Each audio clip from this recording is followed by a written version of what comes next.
ओम वेद रहस्य 23वां भाग उपवेद तथा अंगोपांग। ऋग्वेद आदि 4 वेद अपौरुषेय होने से स्वतः प्रमाण है। अन्य सभी ग्रंथ वेदानुकूल होने से परतः प्रमाण माने जाते हैं। वैदिक साहित्य का विवरण इस प्रकार है। 4 उपवेद। पहला आयुर्वेद अर्थात वैद्यक शास्त्र, सुश्रुत, धन्वंतरीकृत निघंटु तथा चरक आदि सब मिलकर आयुर्वेद कहा जाता है। ये ऋग्वेद के उपवेद हैं। यहाँ यह बात रखनी चाहिए कि अथर्ववेद में भी वैद्यक अधिक विवरण के साथ वर्णित है। 2 धनुर्वेद, जिसमें शस्त्रास्त्र विद्या के निर्माण और प्रयोग का विधान है। अंगिरा, भारद्वाज आदि कृत संहिताएं इस विद्या के प्राचीन ग्रंथ है। भोजकृत समरांगण सूत्रधार भी इस विद्या का अनुपम ग्रंथ है। 3 गांधर्व वेद, नारद संहिता आदि इस उपवेद से संबंधित ग्रंथ है। इस उपवेद का अधिकतर संबंध सामगान आदि से है। 4 अर्थवेद, शिल्प शास्त्र से संबंधित विश्वकर्मा, त्वष्टा, देवज्ञ और मयकृत संहिताएं इस उपवेद के प्राचीन ग्रंथ है। कौटिल्य अर्थशास्त्र भी इस विषय का अपूर्व ग्रंथ है। 6 अंग। प्रथम शिक्षा, अक्षरों के उच्चारण को वर्ण, स्वर, मात्रा, बल, साम, संतान के भेद से पूर्ण उन्नत किए जाने की विधि बतलाने वाले शास्त्र को शिक्षा शास्त्र कहते हैं। प्राचीन ग्रंथों के सिवा ऋषि दयानंद कृत वर्णोच्चारण शिक्षा इस विषय का उपयोगी ग्रंथ है।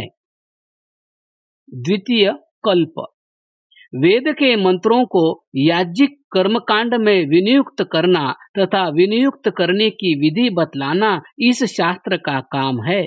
आश्वलायन आदि कल्पसूत्र प्रत्येक वेद के पृथक पृथक हैं। तृतीय व्याकरण, व्याकरण का संक्षिप्त विवरण इसी अध्याय में इससे पूर्व संस्कृत भाषा के प्रसंग में दिया जा चुका है। चतुर्थ निरुक्त, इस समय केवल यास्काचार्य का निरुक्त मिलता है तथा निघंटु भी। इस निरुक्त के 3 भाग है। पहला नैघंटुक भाग, इसमें वैदिक शब्दों के पर्याय दिए गए हैं। दूसरा नैगम व्याख्या, वेद मंत्रों तथा शब्दों का व्याख्यान इस भाग में है। तीसरा दैवत व्याख्या, अग्नि, वायु, सूर्य आदि देवताओं की व्याख्या इस भाग में है। पंचम छंद, इस शास्त्र में वैदिक छंदों का वर्णन है।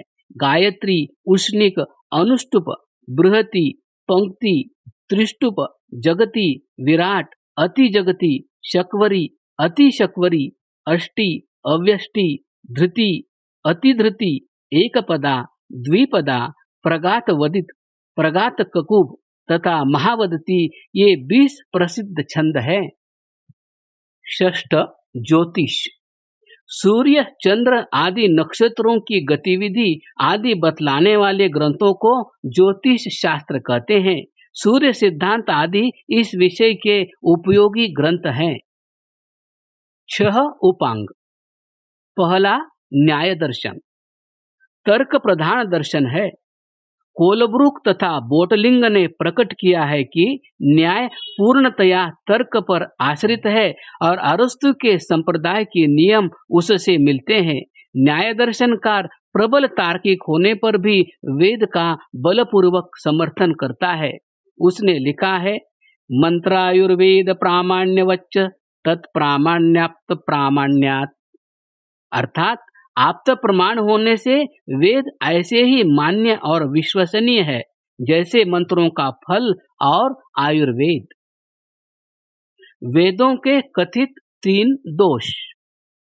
न्याय दर्शनकार ने न केवल वेदों का प्रामाण्य स्वीकार किया है किंतु वेदों पर जो 3 दोष लगाए जाते हैं उनका भी परिहार किया है। वे दोष जो वेदों पर लगाए जाते हैं न्याय दर्शन के उत्तर के साथ उनका यहाँ उल्लेख किया जाता है। पहला दोष मिथ्यात्व। वेद में कर्म के जो फल बतलाए हैं वे कर्म करने वालों को प्राप्त नहीं होते, इसलिए वेद सत्य ग्रंथ नहीं है। न्याय दर्शन का उत्तर। न्याय इसका उत्तर यह देता है, न कर्म कर्तृ साधन वैगुण्यात, अर्थात वेदोक्त फल की प्राप्ति न होने के कारण कर्म करने वाले की क्रिया और साधन तथा स्वयं कर्ता में दोष का होना है। यदि ये दोष न हो तो अवश्य फल प्राप्त हो। इससे वेदों की असत्यता प्रकट नहीं होती है।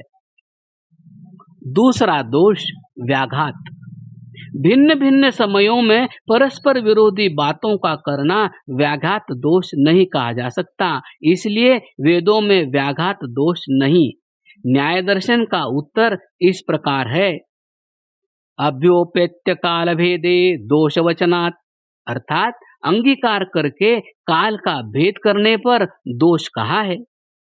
यदि कर्ता काल का भेद न करे अर्थात जिस समय के लिए जो काम बतलाया गया है वह कर्म उसी समय करे तो उसे व्याघात दोष प्रतीत न हो। ब्रह्मचर्य काल में ब्रह्मचर्य की और गृहस्थ काल में गृहस्थी की विधि वेद में वर्णित है। यदि कर्ता दोनों कर्म उनके नियत समय पर करे तो उसे विरोध कुछ न प्रतीत हो, परंतु जब ब्रह्मचर्य के काल में गृहस्थ और गृहस्थ काल में ब्रह्मचर्य करे तो उसे दोष प्रतीत होगा।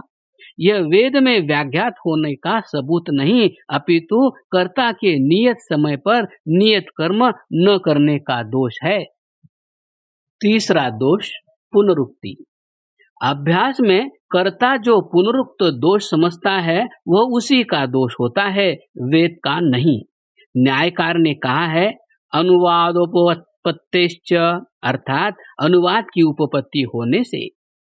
सार्थक अभ्यास अनुवाद और निरर्थक अभ्यास पुनरुक्त कहा जाता है।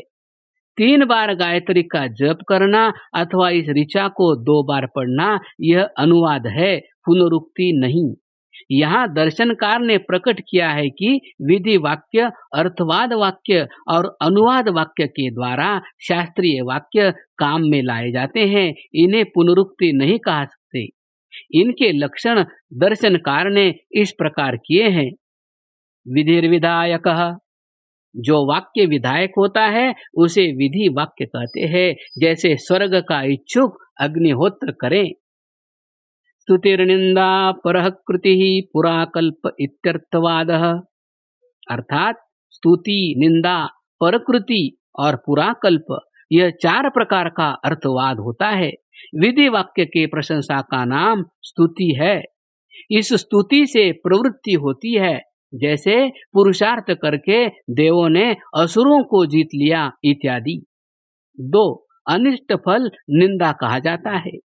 3 जो वाक्य मनुष्यों के कर्मों में परस्पर विरोध दिखावे उसे परकृति कहते हैं। 4 इतिहास युक्त विधि को पुराकल्प कहते हैं, जैसे जनक संसार में अलिप्त होने से महान यशस्वी बना, ऐसे हम भी बने। विधि विहितम्यानो वचनम अनुवादः, विधि से जो विधान किया गया हो उनका अनुवचन अनुवाद कहता है। पहला शब्दानुवाद और दूसरा अर्थानुवाद कहा जाता है, जैसे संध्या करो, यह विधि वाक्य है। इससे शारीरिक सामाजिक और आत्मिक उन्नति होगी, यह अर्थवाद हुआ। इसलिए अवश्य संध्या करो, अवश्य संध्या करो, यह अनुवाद हुआ। इसे पुनरुक्ति बतलाने वाले का दोष है, वेद का नहीं। इस प्रकार न्याय दर्शन ने वेद का समर्थन करते हुए उन्हें निर्दोष ठहराया है।